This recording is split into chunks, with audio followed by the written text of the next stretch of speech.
কম বেশি সবাইকেই কিন্তু প্রায় একটা কথাই শোনা যায়, প্রেগনেন্সিতে কিন্তু প্রচুর পরিমাণে টক খেতে ইচ্ছা করে নাকি অনেকের। কিন্তু সত্যি কথা বলতে আমার কিন্তু খুব একটা টক খেতে ইচ্ছা করে না। কিন্তু তবুও না, সেই সিজন অনুযায়ী কিন্তু কুল খেতে খুব ইচ্ছা করছিল। ওই জন্য আর কেই বা এনে দেবে, আর এগুলো না মানে এখন মানে খুব কম পাওয়া যায়। বাজারেও সেরকম পাওয়া গেলে কুলগুলো টক হয় না। তো ওই জন্য আমার মানে জায়ের মেয়েকে বলেছিলাম আমার জন্য এনে দিবি। তো ও হঠাৎ সেদিনকার শরীরটাও খুব একটা ভালো ছিল না। কিন্তু ও অনেক রিকোয়েস্ট, মানে ওকে রিকোয়েস্ট করেছিলাম তো ও নিয়ে এসে দিয়েছিল। তো আমিও আর আলসেমি না করে আমি ভাবলাম চলো তাহলে মোটামুটি কুল ছেঁচকি বানিয়েই ফেলি। ধনেপাতাটা থাকলে খুব ভালো হতো, কারণ টেস্টটা একটু বেশি ভালো আসতো। কিন্তু কিছু করার নেই। তো ওই জন্য আপাতত এই কটা জিনিস দিয়েই কুল ছেঁচকিটা করা হয়েছে। আর আমার কিন্তু খুব একটা টক কিংবা কোনো কিছু এগুলোর প্রতি আমার কোনো রকম ইয়ে নেই। আমার শুধু মিষ্টির প্রতি একটা অন্যরকম একটা ব্যাপার হচ্ছে, আমার মিষ্টি ভীষণ ভালো লাগে। কিন্তু আমি প্রেগনেন্সির আগে কোনো রকমভাবে কিন্তু মিষ্টি খেতাম না, একদমই পছন্দ করতাম না। কিন্তু ইদানিং আমার মিষ্টিটা ভীষণ ভালো লাগে। তো যাই হোক, এটা কিন্তু কুল ছেঁচকি। তো তোমাদের কার কার লোভ লাগছে আমাকে কিন্তু কমেন্ট করে জানিও, ঠিক আছে?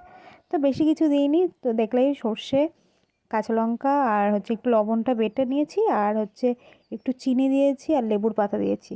তো এই দেখো রেডি আমার কুল ছেঁচকি। তো তোমাদের কার কার লোভ লাগছে আমাকে কিন্তু কমেন্ট করে জানিও। তো চলো, আমি কিন্তু কুল ছেঁচকিটাকে এনজয় করছি, আর দারুণ হয়েছিল খেতে, পুরো ঝাল ঝাল টক টক। আর মানে কুলটা ছিল একটু টক, কারণ কুলটা যদি টক না হতো না খুব একটা ভালো লাগতো না খেতে।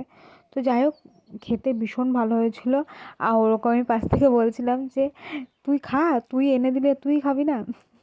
তো যাই হোক, তো এটা হচ্ছে মানে এই রকম টুকিটাকি মাঝে মাঝে কিন্তু প্রেগনেন্সি ক্রেভিং হয়।